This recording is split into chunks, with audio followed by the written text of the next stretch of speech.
I was a young man in high school, I used to love to go to my grandpa's house.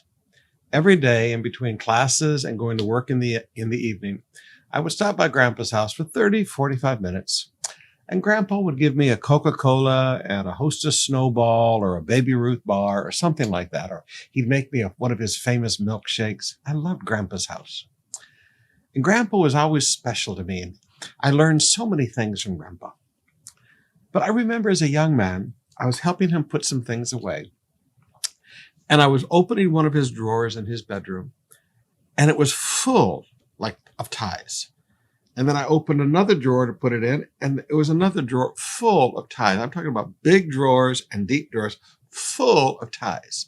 There were fat ties, there were skinny ties, there were middle-sized ties, there were ties with stripes, there were ties with prints, there were bright ties, there were quiet colored ties.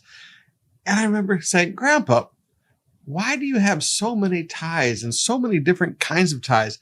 And some of them look so old-fashioned.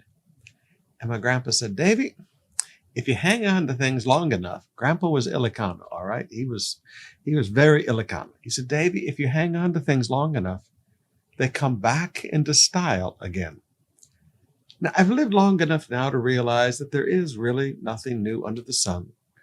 I looked across the front row the other night of the services, and there was Pastor Sarah wearing a pair of shoes that looked just like a picture I've seen of my grandmother wearing shoes when she was a young lady, that tall, high lace-ups. And I just chuckled to myself and thought again, there's nothing new under the sun. Now, this is how Solomon says it in Ecclesiastes 1, beginning with verse 9.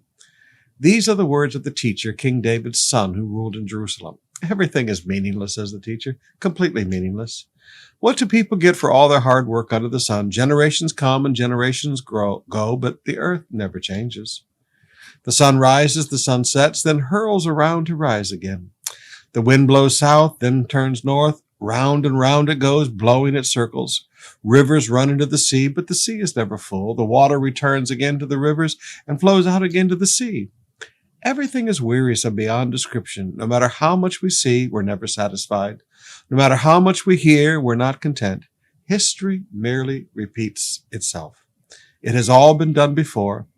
Nothing under the sun is truly new. Some people say, here is something new, but actually it is old. Nothing is ever truly new. We don't remember what happened in the past, and in the future generations, no one will remember what we're doing now. Now think of the application of that to our lives. There's nothing new. What happens today has happened before. And this is why the scriptures say that all these things were written. All those things in the Old Testament, they are written for our instruction. See, if you can go back and you can study history, especially from the scriptures, and understand God's involvement, if you can learn how people successfully followed God in the middle of all the different seasons of life and all the different challenges of life then, you can see how to do it now. When it comes to false doctrines, I've now lived long enough to realize there's nothing new under the sun. The extreme controlling of church members under the shepherding movement back in the 60s and 70s, it's returned again. They call it discipleship, but really it's controlling of the people.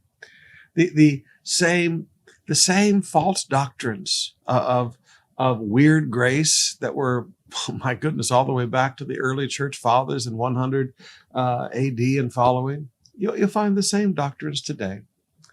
Now, one of the things that you do learn is this.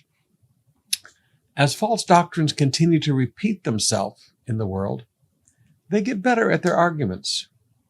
But so also is an understanding of truth.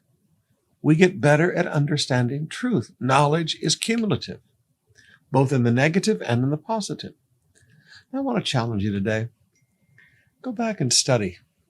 That's why I've got a whole series of books on the church fathers. And I like to go back and study what it was like in the 100s, the 200s, the 300s. And you go back and you see the problems of the church then are just like now. You read through 1st and 2nd Corinthians and you realize problems that happen inside local churches today are just like the problems that happened pastors faced in churches in that day. There's nothing new under the sun. Go back and learn from biblical history and learn how to handle the situations today, because it's all happened before.